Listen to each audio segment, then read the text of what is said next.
The bridge of the Dauntless was quiet except for the soft beeping of monitors. Captain Hansol Kim sat in his command chair, drinking cold coffee and reading reports. It was another boring day in deep space. His crew had been patrolling the Outer Rim territories for 3 months now. Nothing ever happened out here. That was the point. Humans were supposed to stay away from the important parts of the galaxy. Hansol was 47 years old and tired. He had been a starship captain for 15 years. In all that time, the Galactic Assembly had treated humans like dangerous animals that needed to be watched. They called his people Deathworlders. It was not a compliment. It meant humans came from a deadly planet and were too violent, too aggressive, too unpredictable to be trusted. He understood why. Earth was a nightmare compared to most alien homeworlds. Higher gravity, extreme weather, predators everywhere, diseases that killed without mercy. Humans had to be tough just to survive childhood. But Hansol wished the aliens could see past their fear. His crew were good people. They just wanted to be treated fairly. The quietness broke when Jiwoo Park suddenly sat up straight at her communications station. She was 28, brilliant at her job, and had excellent instincts. When she got excited about something, Hansol paid attention. "Captain, I am picking up something strange," Jiwoo said. Her fingers moved fast across her controls. "It is a quantum burst transmission. Very powerful. It is repeating over and over." Hansol put down his coffee. "Can you decrypt it?" "Not yet. It is encrypted in multiple alien languages, maybe 17 different ones. Whoever sent this wanted to make sure someone would understand it." Jiwoo looked worried. "Captain, this feels urgent." Hansol stood up and walked to her station. "Get Dr. Choi up here. We need our language expert." Dr. Haewon Choi arrived 10 minutes later. She was 51 years old and had studied over 300 alien cultures. She was the smartest person Hansol had ever met. She looked at the transmission data and her face went pale. "This is a distress call," she said quietly. "A very desperate one." For 3 hours, Dr. Choi and Jiwoo worked together. They used the ship's computer to break through layer after layer of encryption. The bridge crew watched in silence. Finally, the message played through the speakers. It was translated into human language, but everyone could hear the fear in the original alien voice. "This is the Velkorian sovereignty. We are under attack. The Kralik swarm has entered our system. They are killing us. We have asked the Galactic Assembly for help. They refused. They said we are too far away. They said it is not worth the cost to save us. 12 billion people live on our world. In 3 days we will all be dead. Please, if anyone can hear this message, help us. We are dying. We do not want to die. Please help us," the message ended. Then it started again from the beginning. The same desperate plea repeating forever into the emptiness of space. The bridge was completely silent. Hansol felt sick. 12 billion people. He tried to imagine that number and could not. It was too big, but he understood what it meant.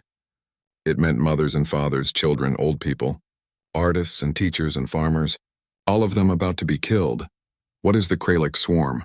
Hansol asked. Dr. Choi pulled up information on the main screen. "They are an insectoid species. A hive mind. They travel from planet to planet, consuming everything, all resources, all life. They cannot be reasoned with. The Assembly classifies them as an extinction-level threat, and the Assembly will not help these people." Tae-Yang Lee, the first officer, sounded angry. He was 34 and had left his job teaching at the Assembly Defense Academy because of how they treated human students. He had no patience for bureaucratic cowardice. "Apparently not," Dr. Choi said sadly. "The Velkorian system is far from Assembly Corps worlds. It has little strategic value. The Assembly has decided these people are acceptable losses." Hansol felt rage building inside him. His younger sister had died 5 years ago in a pirate raid. The Assembly had refused to send help then, too. They said it was not their jurisdiction. Hansol had followed the rules. He had waited for permission. By the time permission came, his sister was dead. He had promised himself he would never make that mistake again. "How far away is the Velkorian system?" Hansol asked. Tae-Yang checked his calculations. "At maximum speed, 36 hours. But Captain, we should report this to Terran Command first. Get proper authorization." "How long will authorization take?" Tae-Yang hesitated. "At least 3 days. Maybe a week. You know how the bureaucracy works. The Velkorians do not have 3 days." Hansol looked at his crew. They were all watching him, waiting to see what he would do. If we wait for authorization, 12 billion people will die. Captain Tae Yang said carefully. If we go without authorization, we will be court-martialed. They might take away your command. They might imprison you. Hansel smiled, but it was not a happy smile. Then I will be in prison. But I will be in prison knowing I tried to save people instead of letting them die because of paperwork. He touched the communication controls on his chair. This is Captain Hansol Kim of the Terran Federation vessel Dauntless. I am broadcasting on all human military and civilian channels. We have received a distress call from the Velkorian sovereignty. 12 billion civilians are under attack by the Kralik swarm. The Galactic Assembly has refused to help. I am taking my ship to render aid. I know this violates protocol. I do not care. If any other human vessels want to join me, set course for the Velkorian system. If not, I understand, but I'm going. He closed the channel and looked at Tae Yang. Set course for the Velkorian system. Maximum speed, yes sir. Tae Yang's voice was steady now. He agreed with the decision, even if it meant they would all be punished later. As the Dauntless accelerated toward the dying star system, Jiwoo monitored communication channels. After 20 minutes, she spoke. Captain, I am detecting responses to your message. How many ships are changing course to join us? Jiwoo's voice was thick with emotion. 47 vessels, Captain. Cargo ships, exploration vessels, even some civilian transports. They are all coming.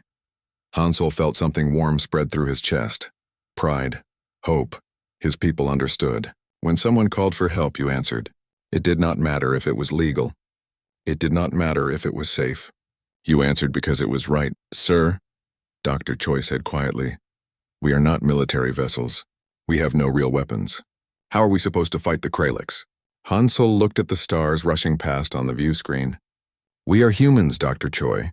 We come from a planet that spent millions of years trying to kill us. We learned how to survive anyway. We will figure something out. The crew returned to their duties. They had 36 hours to prepare for a battle they had no real chance of winning. But not one person on the bridge suggested turning back. They were Deathworlders, and Deathworlders did not abandon people who needed help. The Indomitable dropped out of faster-than-light travel above Kashari Prime's fourth moon. The ship appeared in a flash of blue light, its hull dark against the stars. It was smaller than the massive Council peacekeeping vessels, but it looked deadly. Angular, built for war. In the colony's command center, alarms started beeping. Velthor looked at the scanner display with confusion, then growing fear. An unknown vessel had just appeared in orbit. Is that them? Dr. Shinara asked. Her bioluminescent glow was dim with exhaustion. They had been holding off the Virex for 3.5 hours. The creatures were inside the colony now, tearing through the outer sections. Is that the human ship? I think so, Velthor said. He opened a communication channel, his fingers shaking slightly. Unknown vessel, this is Counselor Velthor of the Kashari mining colony. Please identify yourself. The screen flickered to life. A human face appeared. Captain Taemin looked tired with dark circles under his eyes, but his expression was calm and focused. Behind him, Velthor could see the bridge of the human ship, filled with activity. Counselor Velthor, Taemin said in clear trade language. I'm Captain Taemin of the HEF's Indomitable. We received your distress call. We're here to help. Velthor felt a strange mix of relief and terror. Humans. They had actually come, but looking at the young captain's face, seeing the battle scars in the determined eyes, he suddenly wondered if he had made a terrible mistake. Captain, I appreciate your response, but the Council peacekeeping fleet is already on its way. They should arrive in 5 days and— Counselor, Taemin interrupted gently. How many hours do you have? Velthor went quiet. They both knew the answer. Maybe 2 hours, maybe less. Let us help you, Taemin said. Please. Before Velthor could respond, Lieutenant Hana's voice came through clearly from the bridge. Captain, I've got visual on the Vrex swarm, counting approximately 300 bioships in close orbit, and several thousand ground units on the surface. They've breached the colony's outer perimeter. Taemin never took his eyes off Velthor. Counselor, I need you to trust me. Get everyone to the central shelter and seal it. We'll handle the rest. But how can one ship— Trust me, Taemin repeated. Then he looked to someone off-screen. Lieutenant Hana, tactical analysis. Show me their weak points. The communication cut off. Velthor stared at the blank screen for a moment, then turned to his staff. Everyone to the central shelter. Now. On the Indomitable's bridge, Taemin stood from his command chair. Hana, I want firing solutions on those bioships. Target the largest ones first. Daehyun, charge the main guns. All of them. Lieutenant Commander Daehyun, the weapons officer, grinned. About time, sir. Weapons are hot. Marine drop pods ready? Taemin asked. Sergeant Bora reports ready for deployment, Hana confirmed. Taemin took a deep breath. All stations, this is the captain. We're about to show these things what happens when you threaten innocent people. Make every shot count. Weapons free. The Indomitable opened fire. Inside the colony's central shelter, everyone heard it. A sound like thunder rolling across the moon's surface. Then another. And another. The walls shook with each impact. Dr. Shinara was near one of the external monitors. Her eyes went wide. Counselor, you need to see this. Velthor pushed through the crowd to look at the screen. What he saw made him stop breathing for a moment. The human ship was firing weapons unlike anything in the Council's arsenal. These were not the clean, precise energy beams used by peacekeeping forces. These were kinetic rounds, massive projectiles launched at incredible speeds. Each one hit a Vrex bioship and tore it apart, sending debris spinning into space. The railguns fired continuously, streaks of light connecting the Indomitable to its targets. Then came the missiles, dozens of them launched from the ship's hull, spiraling through space toward the Vrex swarm. When they hit, the explosions were enormous. Fire bloomed in the vacuum, consuming entire clusters of bioships. This is barbaric, someone whispered behind Velthor. This is how they fight? This is how they survive, Dr. Shinara said quietly. The orbital battle lasted 12 minutes. When it was over, the Vrex bioships were destroyed or fleeing, but the ground units were still swarming across the colony's surface, trying to break into the central shelter. That's when the drop pods fell from the sky. They came down like meteors, trailing fire through the thin atmosphere. Each pod hit the ground hard enough to create a small crater. Then the doors blew open with explosive charges. Sergeant Bora was the first one out of her pod. She was a tall woman with broad shoulders and arms covered in scars. Her armor was heavy, painted in dark colors. She carried a rifle that looked too big for most species to even lift. Behind her came 40 Marines, all similarly equipped. Spread out, Bora shouted into her helmet's communication system. Teams Alpha and Beta, take the east approach.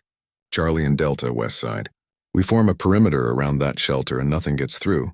Clear, clear, Sergeant. 40 voices responded. The Vrex creatures saw the Marines and charged.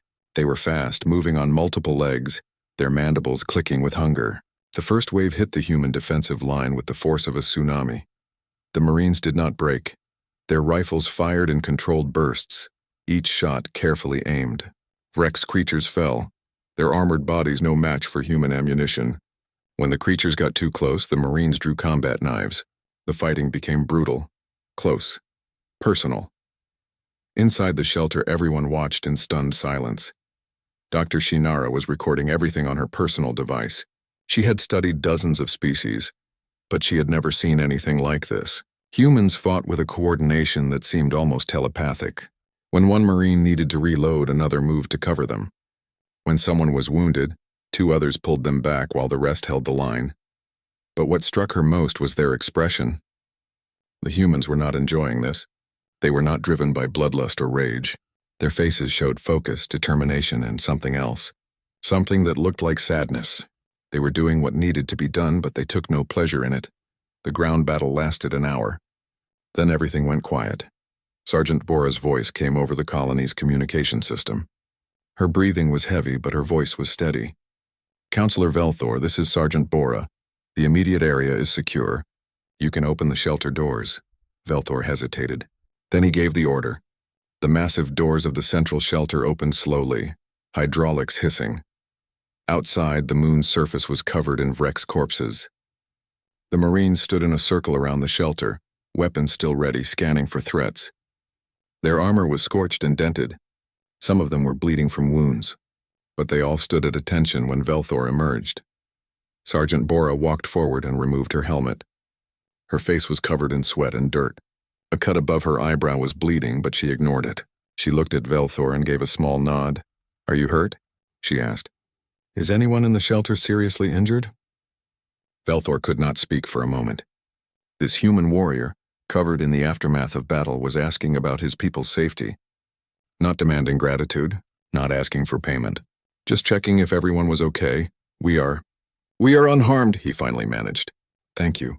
Thank you for saving us. Bora smiled slightly. That's what we do, sir. She looked up at the sky. Captain says the Vreks are retreating. The few that survived anyway. They won't be back. Dr. Shinara came forward, her glow brightening with curiosity overcoming fear. How did you know to do all this? How did you fight so effectively? Bora looked at her, then at the other Marines. We train constantly. We prepare for every possible scenario, and we never leave anyone behind. She paused. Where we come from, everything wants to kill you. The weather. The animals. The planet itself. We learn to fight together or die alone. That's just how humans are built. Captain Tayman's voice came through on Bora's communicator. Sergeant status report. Colony secure, Captain. 3 Marines with minor injuries. No civilian casualties. Good work. Stay planetside and make sure nothing else shows up. I'll come down to meet with the counselor personally. An hour later, Captain Tayman landed in a small shuttle. He walked across the battlefield without flinching, his boots crunching on debris. When he reached Velthor, he extended his hand in the human gesture of greeting. Velthor looked at the hand, then carefully took it with one of his own limbs. Tayman's grip was firm but not aggressive. I know you probably didn't want us here, Tayman said honestly, and I know the Council is going to be angry about this, but I couldn't let your people die when we had the power to help. You saved 3,000 lives today, Velthor said quietly. Whatever consequences come, they will be worth it. Tayman nodded. He looked around at the colony, at the scared but grateful faces watching from doorways. The Council fleet will be here in a few days. We'll stay until they arrive to make sure you're safe, if that's acceptable. It is more than acceptable, Captain. It is welcome. As Tayman walked back to his shuttle with Sergeant Bora, Dr. Shinara watched them go. She thought about everything she had witnessed. The violence, yes, but also the discipline, the sacrifice, the humanity. Maybe the galaxy had been wrong about humans. Maybe they were not just warriors from a death world. Maybe they were exactly what the galaxy needed. Protectors who understood that sometimes violence was necessary. The news spread across the galaxy like wildfire. Humans had entered Council space without permission. They had used weapons that violated multiple treaties. They had engaged in military action on foreign soil. And worst of all, they had been successful. Ambassador Jiwoo sat in her office on the Council station, reading through the reports with growing concern. She was a veteran diplomat, had spent 20 years working to integrate humanity into galactic society. This single incident could undo decades of careful progress. Her assistant, a young man named Quan, entered carrying more data tablets. Ambassador, the Council has officially summoned you to appear before them. Tomorrow morning, Jiwoo sighed. Of course they have. What's the mood like? Mixed. The Kashari delegation is grateful. They're saying Captain Tayman saved thousands of lives, but the Plenari are furious. High Arbiter Krendal is calling for severe sanctions against Earth. Jiwoo knew Krendal well. The Plenari official was intelligent but rigid, believing absolutely in the Council's peaceful methods. He saw humanity as a threat to everything the Council represented. In some ways, she could not blame him. Earth's history was full of wars and violence, but that history also showed how far humans had come. Get me everything we have on the Kashari incident, Jiwoo ordered. Timeline, casualty reports, response times. I need data, not emotions. The next morning, Jiwoo stood before the full Galactic Council. The chamber was enormous, with seats arranged in a circle for representatives from 47 different species. The ceiling was transparent, showing the stars beyond. It should have been beautiful, but today it felt like standing in a courtroom. High Arbiter Krendal spoke first. He was a Plenari, a species that looked almost like living crystal, their bodies refracting light into rainbow patterns. His voice was cold and precise. Ambassador Jiwoo, this council must address a serious violation of our laws. A human military vessel entered Kashari space without authorization.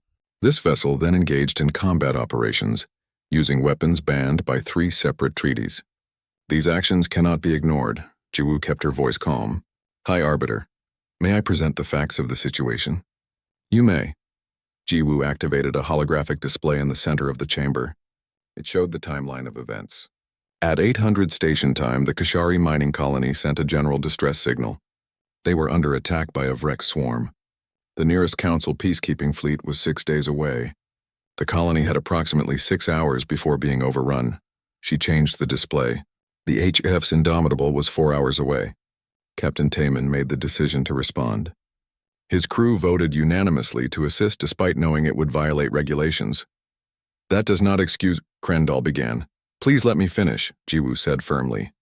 The Indomitable arrived and eliminated the Vrex threat in 3 hours. Total casualties, 0 civilians, 3 humans with minor injuries. 3,214 lives saved. The alternative was 3,214 deaths. The chamber went quiet. Numbers did not lie. If the humans had followed regulations, every person on that colony would be dead. Counselor Velthor stood up in his section of the chamber. High Arbiter, may I speak? Krendall looked annoyed but nodded.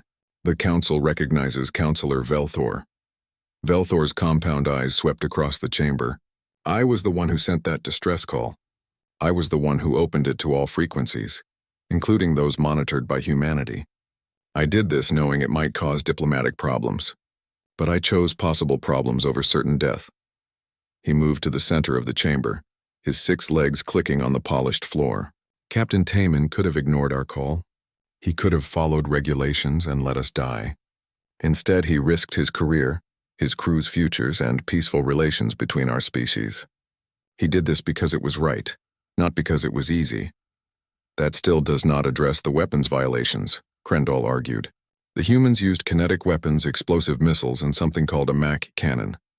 All of these are prohibited. They used what worked, said a new voice. Everyone turned to look.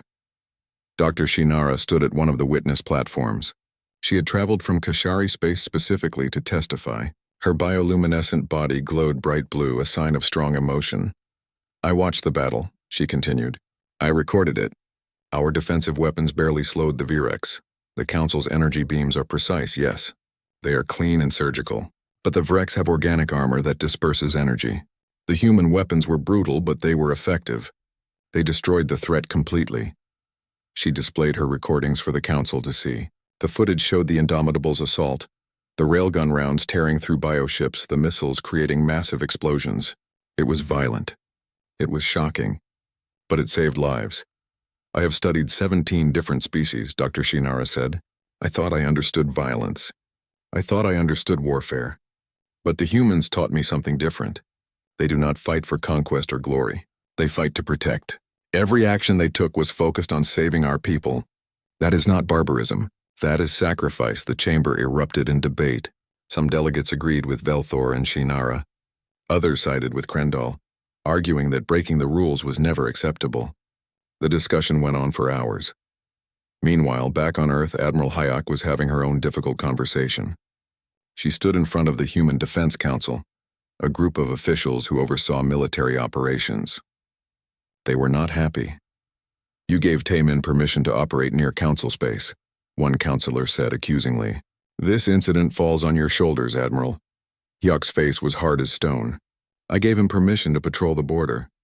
The decision to cross it was his alone, and it was the right decision. The right decision? We could face sanctions, trade embargoes, complete isolation from the galactic community. Or, Hyuk said coldly, we could face ourselves in the mirror knowing we let 3,000 people die when we could have helped them. Tell me, Counselor, which would you prefer? The room went silent. Hyuk was a legend in the human expeditionary fleet. She had served for 40 years, fought in the early exploration missions, and lost friends to the dangers of space. Her word carried weight. What we do next depends on the Council's decision, Hyuk continued, but I will not apologize for Captain Taman's actions. I will not punish him for having the courage to do what was necessary. She pulled up a display showing recent reports. Furthermore, this was not an isolated incident. Vrex attacks are increasing across Council space, so are raids by other hostile species. The Council's response times are too slow. Their defensive doctrine is outdated.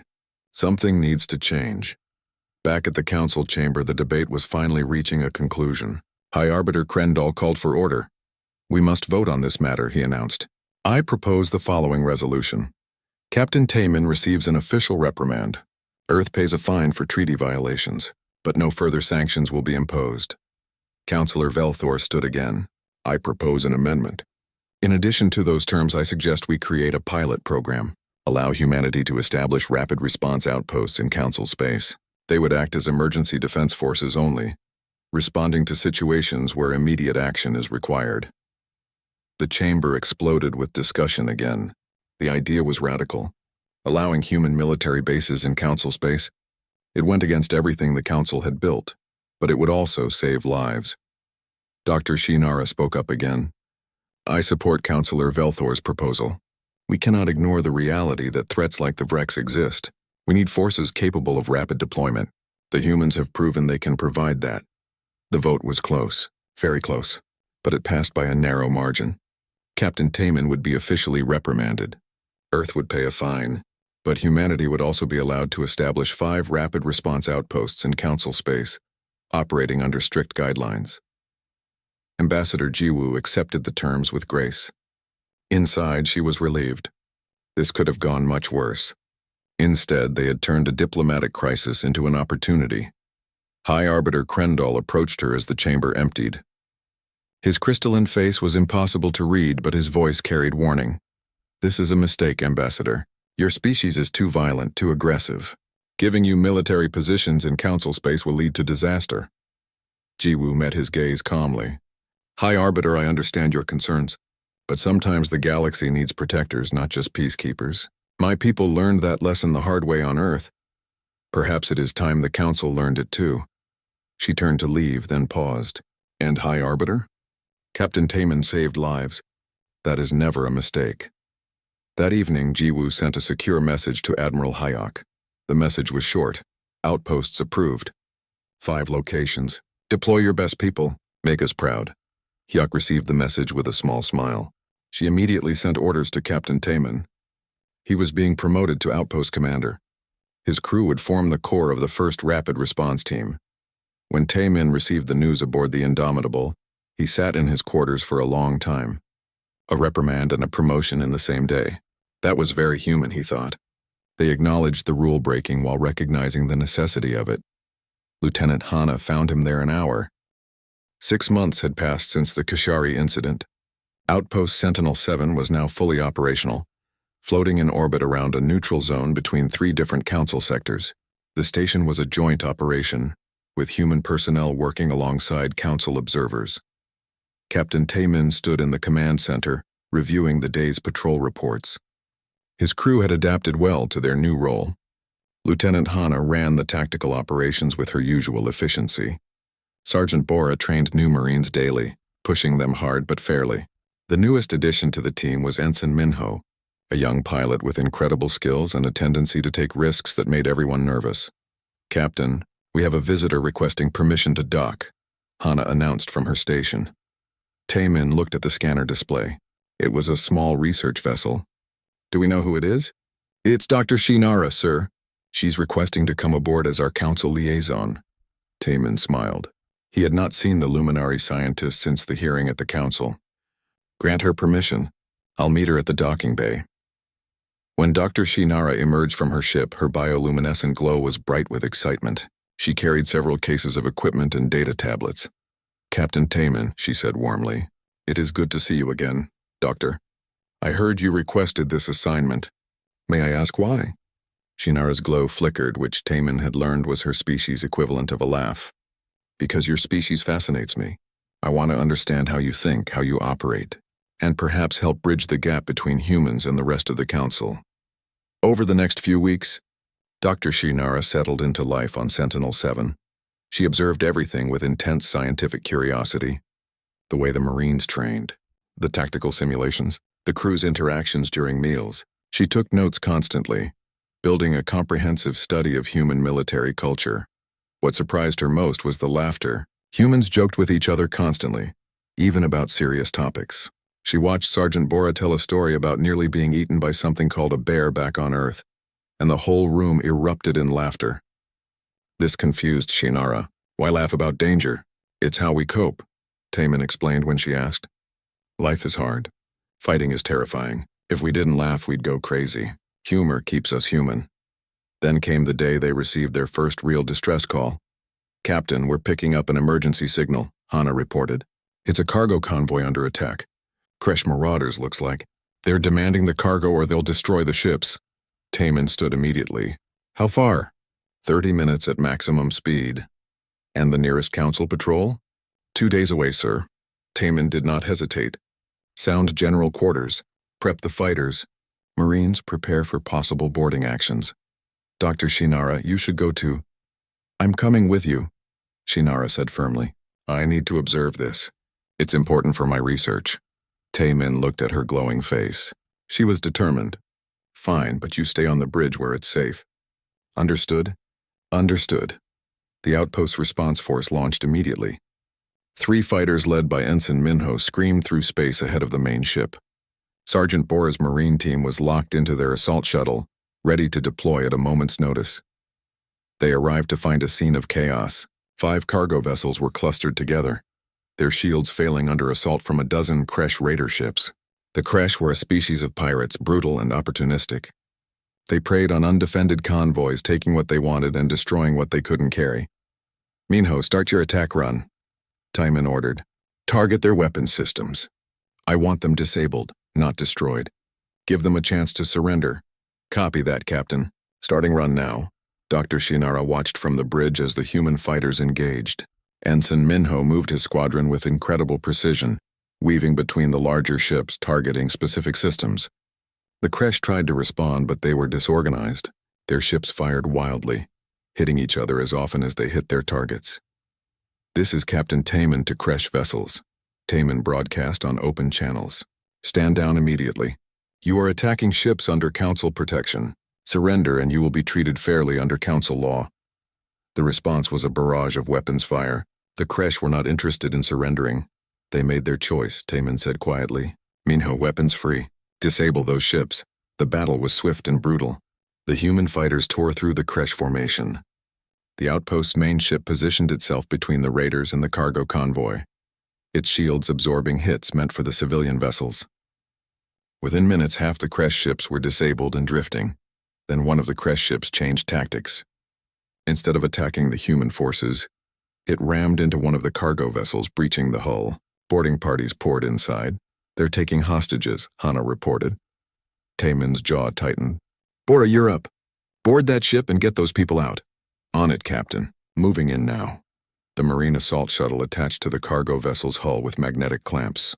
Sergeant Bora and her team cut through the outer airlock and entered the ship. Dr. Shinara watched the tactical display, seeing the Marine icons moving through the ship's corridors. They're moving into close-quarters combat, Hana said quietly. The Kresh have the crew trapped in the cargo hold. Inside the cargo vessel, Bora and her team moved carefully through the narrow corridors. The Kresh were waiting for them, positioned behind cover. The firefight that erupted was intense. Energy weapons lit up the darkness, bolts of light ricocheting off metal walls. Contact front. One Marine shouted. Multiple hostiles. Bora moved forward without hesitation. She fired in controlled bursts, dropping 2 Kresh raiders. When her rifle ran dry, she drew her combat knife and closed the distance. The fighting became hand-to-hand, brutal and desperate. The Kresh were bigger than humans, with thick scales and powerful limbs. But humans had something the Kresh didn't expect. Absolute refusal to give up. Even when wounded, even when outnumbered, the Marines kept fighting. We're through to the cargo hold, Bora reported, breathing hard. Crew is safe. 15 civilians all accounted for. We have 3 wounded Marines. Injuries are not critical. Good work, Sergeant. Pull back to the shuttle and get those people to safety. By the time the remaining Kresh ships retreated, the convoy was secure. The cargo vessels were damaged but intact. No civilians had been killed. The human forces had taken casualties, but nothing serious. It was, by military standards, a successful operation. An hour later, the captain of the lead cargo vessel came aboard Sentinel-7 to thank the rescue force personally. He was a Vesk named Korlan, a 4-armed trader with bright orange skin and a deep rumbling voice. Captain Taman, Korlan said, his 4 hands clasped together in the Vesk gesture of respect. I will admit, when I saw human ships approaching, I was concerned. I have heard stories about your kind. I'm sure you have, Taman said with a slight smile. But those stories were wrong. You risked yourselves to save us. Your Marines fought through enemy fire to rescue my crew. This is not the behavior of mindless warriors. This is the behavior of protectors. Korlan pulled out a small device and pressed some buttons. I am sending a report to the Council and to my people. I will tell them what I witnessed here today. The humans of Sentinel-7 are heroes, not threats. After Corlan left, Dr. Shinara approached Taemin. Her glow was pulsing thoughtfully. I need to update my research, she said.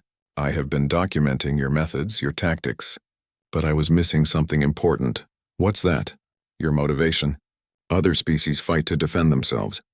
You fight to defend others, even strangers, even species that fear you. She paused. Why? Taemin looked out at the stars through the viewport. Because we know what it's like to be helpless. Every human remembers being prey once back when we lived in caves and ran from predators. We remember what it feels like to be afraid. So when we see others in danger, we can't just walk away. It's not in our nature. Dr. Shinara's glow brightened with understanding. You're not warriors because you love fighting. You're warriors because you love protecting. Exactly. She began writing in her data tablet, her thoughts flowing quickly. This would change everything about how the Council viewed humanity. They weren't just Deathworlders with dangerous weapons. They were a species shaped by hardship into natural protectors. Over the next few months, similar incidents occurred across the 5 rapid response outposts. Pirates were driven off. Natural disasters were responded to. Lost ships were found and rescued. And slowly, very slowly, the galaxy's opinion of humanity began to shift. They were still seen as dangerous, still viewed as aggressive, but now there was respect too. And gratitude. The Deathworlders were proving themselves worthy of trust.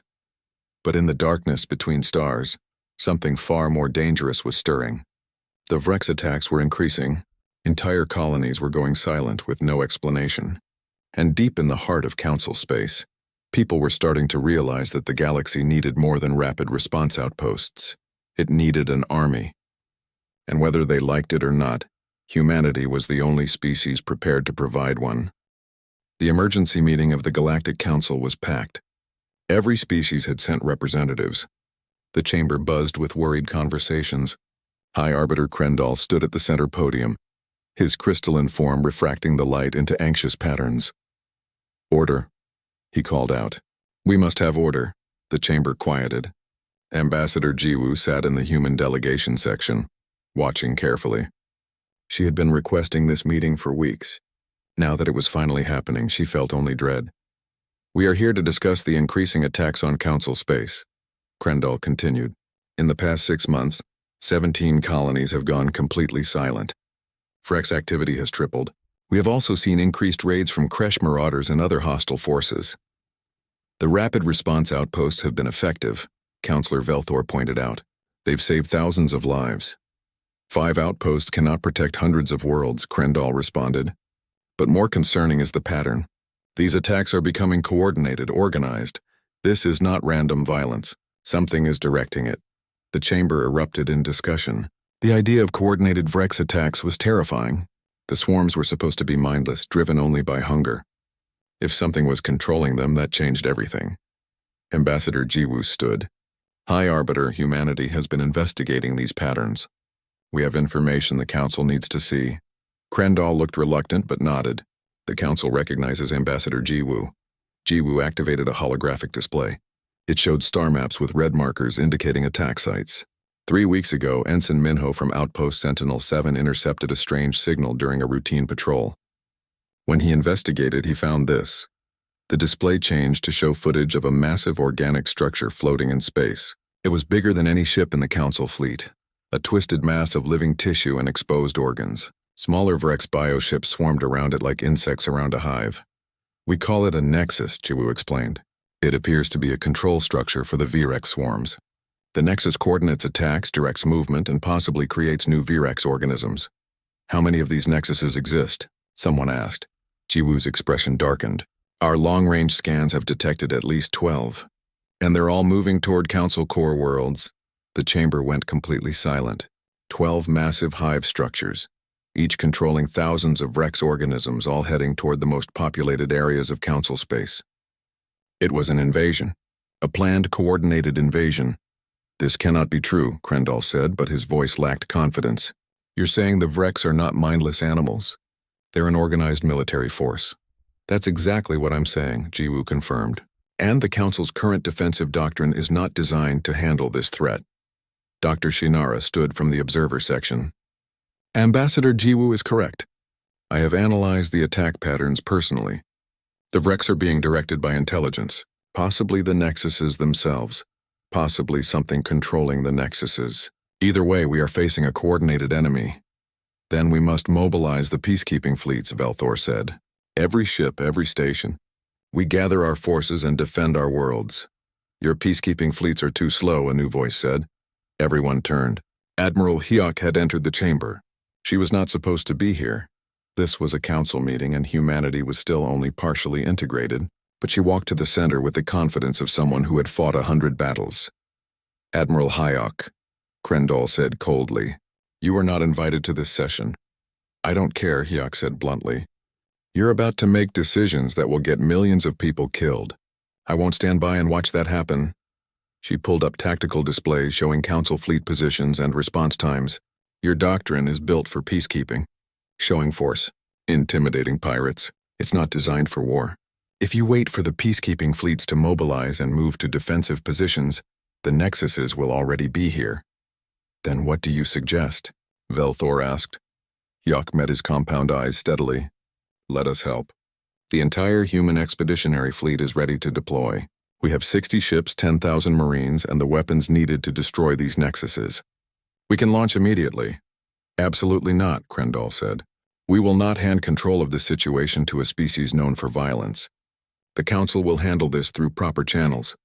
While you debate proper channels, people are dying. Hyok shot back. Every day you wait, another colony falls. Another 1,000 lives lost. How many deaths are acceptable to preserve your bureaucracy? The chamber erupted in arguments. Some species agreed with Krendol, fearing what would happen if humanity was given military authority. Others sided with Hyok, recognizing that the threat required immediate action. Then a new report came in. Another colony had gone silent. This time it was a planari world, one of Krendol's own species. 2 million people just gone. Krendol stared at the report with what could only be described as shock. His crystalline form seemed to dim. When he spoke again, his voice was hollow. How long would it take your fleet to deploy, Admiral? Hyok did not smile or show triumph. She simply answered professionally. 12 hours to full mobilization. Another day to reach the nearest nexus. And you can destroy them? We will destroy them. That's what humans do, High Arbiter. We protect our own, and whether you like it or not, the Council species are our own now. The vote was not unanimous, but it passed. Humanity was authorized to deploy its full military force to eliminate the Nexus threat. Ships and personnel from other Council species would join them as reinforcements, but the humans would lead the assault. Within hours, the call went out across human space. Every ship, every soldier, every pilot. The entire expeditionary fleet mobilized for war. Captain Taemin received his orders aboard Sentinel-7. He read them twice to make sure he understood correctly. He was being given command of Battle Group Taemin, consisting of 12 ships and 3,000 personnel. His mission was to locate and destroy 2 of the nexuses. This is it, Lieutenant Hana said quietly. This is what we've been preparing for. Taemin nodded. He called his senior officers to the command center. Sergeant Bora arrived first, followed by Ensign Minho and the other department heads. Dr. Shinara was there too, having requested permission to accompany the fleet as an observer and advisor. I won't lie to you, Taemin said. This will be the hardest fight any of us have ever faced. The nexuses are massive. They're protected by hundreds of Rex bioships. Some of us won't come back. He looked around the room at the faces of his crew. These people had become his family over the past months. The thought of losing any of them hurt physically. But we're going anyway, he continued. Because that's what we do. We go where others can't. We fight when others won't. We stand between innocent people and the darkness. That's what it means to be human. Sir, Sergeant Bora said, my Marines are ready. We'll follow you anywhere. My pilots are ready too, Ensign Minho added. Let's show these nexuses what happens when they threaten our galaxy. One by one, every officer confirmed their readiness. Not because they were ordered to, but because they chose to. Because they believed in what they were doing. Dr. Shinara's glow was pulsing with emotion. Captain, may I say something? Of course. When I first met humans, I was afraid. Your reputation painted you as violent, dangerous, unpredictable. But living among you, fighting beside you, I have learned the truth. You are the bravest species I have ever studied. Not because you do not feel fear, But because you face it anyway, she turned to address everyone in the room. I am sending a message to the council. I am telling them that humanity is not our doom. You are our salvation. You are the guardians we needed but did not know we were waiting for. The message went out across council space, broadcast on every channel. Dr. Shinara's voice, speaking with scientific authority and personal conviction, reached billions of people. We called for help. They answered. Now it is our turn to stand with them. The response was immediate. Species across the council began volunteering ships and personnel. Felthor's Kashari sent their defense forces. Corlin's Vesk traders retrofitted their cargo ships into makeshift warships. Even some Plenari, defying Krendal's orders, offered their support. By the time the human fleet finished mobilizing, they were not alone. Hundreds of alien vessels had joined them. It was no longer just a human fleet. It was a galactic fleet, united for the first time in history against a common enemy. Admiral Hayok stood on the bridge of her flagship, looking at the tactical display showing the assembled forces.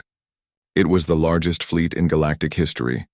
Ships from dozens of species, all following human leadership into battle. She opened a fleet-wide channel.